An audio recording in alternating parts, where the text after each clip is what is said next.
It's Friday farm vlog time. I'm so excited for Friday farm vlogs. This is our second episode of the vlog and we got some likes for the first vlog, so we're gonna keep doing it and we're really excited. So what have we been up to this past week here at Just One More Story Farm? We've been busy. Life on the farm is always exciting and busy, and especially in the springtime. So this past week we have been pruning our raspberries. So the raspberry bush behind me, I'll show you the before picture. It was just, they were just big and just a big bush and they needed to be trimmed. So we pruned them and we set up our very first trellis system. Hopefully my owl is going to continue working, my two owls working in tandem to keep those hawks away from this yard. Anyways, we set up our very first trellis system for our raspberries. So that I have behind me. My husband was amazing at getting it all figured out. Told him what the idea I had in my head, and as always he makes it happen for me.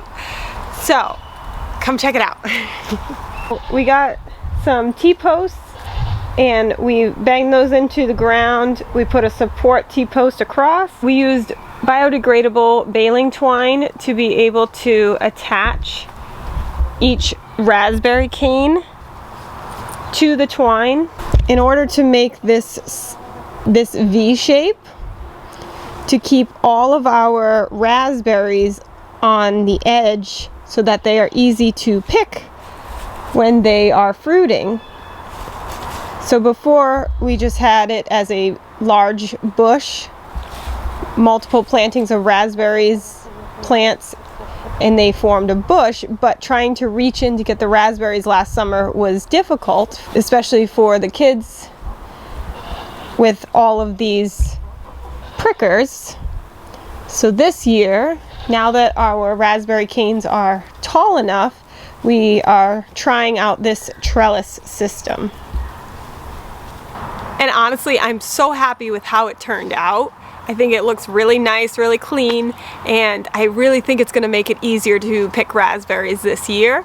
So we got them all pruned the way that I wanted to, and we sprayed them down with a spray to protect them from disease since we made those cuts.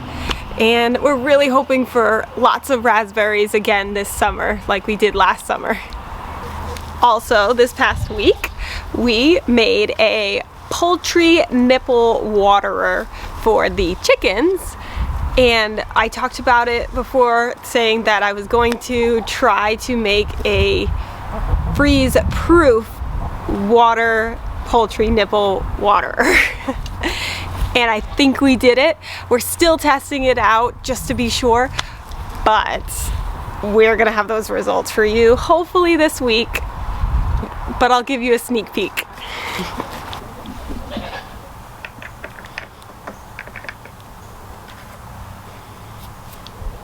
We're still in the experimenting stage right now with this poultry nipple waterer, so I'm not ready to give a recommendation yet. But I have high hopes because it has not froze even on our coldest nights that we've had lately, which have been about 20 degrees.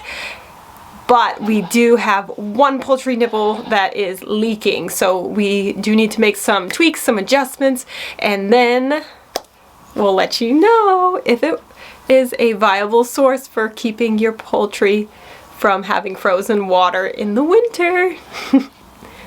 But there'll be more on that later. Also this week we've been trying to get into the Avian Influenza Clean program. So we have been looking into that, hoping that our application will get accepted and that our flock will be having their inspection and blood work all completed, hopefully in the near future. So we will let you know how that goes. We do have strains of highly pathogenic avian influenza here in Massachusetts that are newly reported, and it's definitely a concern of mine. and it's something that I have been this week reviewing my biosecurity plans, researching, and I will be making some changes on my farm. So stay tuned for that. There will be some changes just to, honestly, just to protect my chickie babies, because avian influenza, not something that I want here on this farm.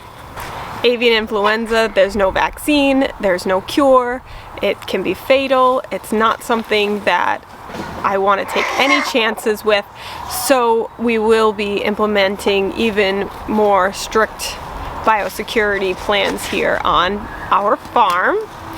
So I'll keep you posted on those changes that we make. If you have any recommendations for things that you're doing on your farm to protect your flock from avian influenza, honestly, I'd love to hear about it. If you could leave it down in the comments below, and we can talk about it and as a community and come up with some safe plans to keep our poultry safe. This past week we tapped some maple trees in the hopes of getting maple syrup. Now I knew going into this that we were late in the season to get sap to make maple syrup, but I was being optimistic and really hoping that we could just get even just a little bit, just so we could just have fun making it and taste test it with the kids. They were really excited about it, but my mother told me it was too late in the season, and I could have listened. I didn't, because I felt there was a chance, but we did not get any sap in our maple syrup buckets. But the good news is we now have all the supplies we need to do it next year at the right time. And we're totally gonna do it again next year, because it was actually a lot of fun to tap the trees with the kids and learn all about it. And so we had fun going out into the woods and checking the buckets each day, and in excitement, like, oh, there could be sap in there, and there wasn't, but it was still fun. We were able to get some landscaping done in the front yard. Come on, I'll go show you. I just had to change my boots to go from the backyard to the front yard. That's part of my biosecurity plan, is making sure that I am not tracking in anything on my boots into the backyard where my chickens are. I have farm boots that are strictly for on the farm. I don't wear them anywhere else. So if I go into the front yard where the chickens don't have access, I wear any other shoes but my farm boots. In the front yard, we just started landscaping the front. We have our daffodils coming up, which I'm so excited to see yellow flowers. I can't wait.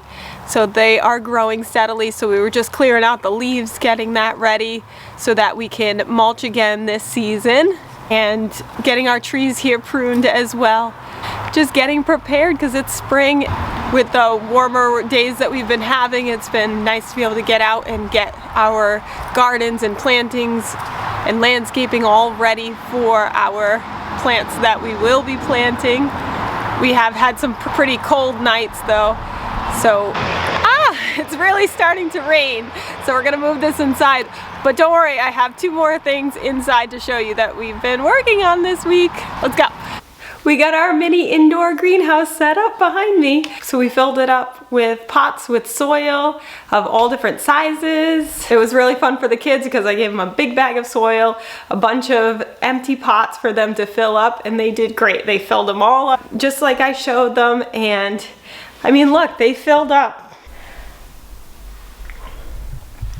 all those pots, so they're now ready for seeds. So we are going to be putting in all of our seeds this week, and I'm really excited to get all of them planted, and then we will be on our way to having fresh food to eat this summer in our garden, which I love, being able to garden and to provide fresh food for my family. It's something that I get a lot of joy out of doing, and every year my garden gets bigger and bigger, and that holds true for this year. We are going bigger this year, and I'm super excited, and I can't wait. And can I be in the video too? Sure, come on up from it. Okay. Didn't know I filled up some pots too. Yes, you did. You were a big help. And Kawabi did too. Yes, she did. And you know how I picked the soil up? I picked up with my shovel from my tent. That's right. You used your shovel. Thank you. Welcome. I just like being your videos. Yeah. Okay, and for the last update for this past week, you ready for this? Let's go. Ta-da! I give you 3 dozen more hatching eggs in the incubators.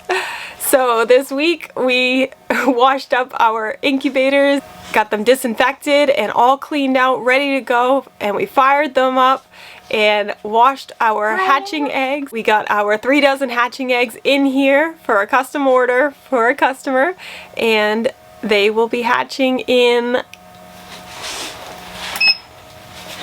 18 days. So these chicks will be hatching.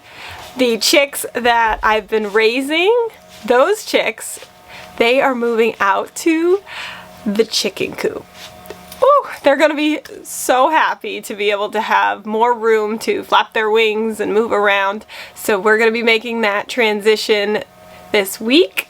So we'll let you know next Friday's farm vlog, let you know how that went and show you how big they're getting. They're huge. It's amazing how fast they grow.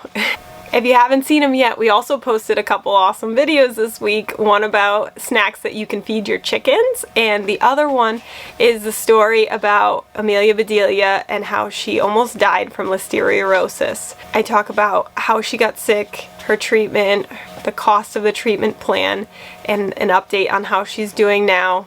So you should definitely check those out. 1, 2, 1, 2, 3, 4. Now you're learning to farm like me. There is so much more to see. If you're planning on heading elsewhere, Bangor, yeah, yeah, yeah. This really is the place to be.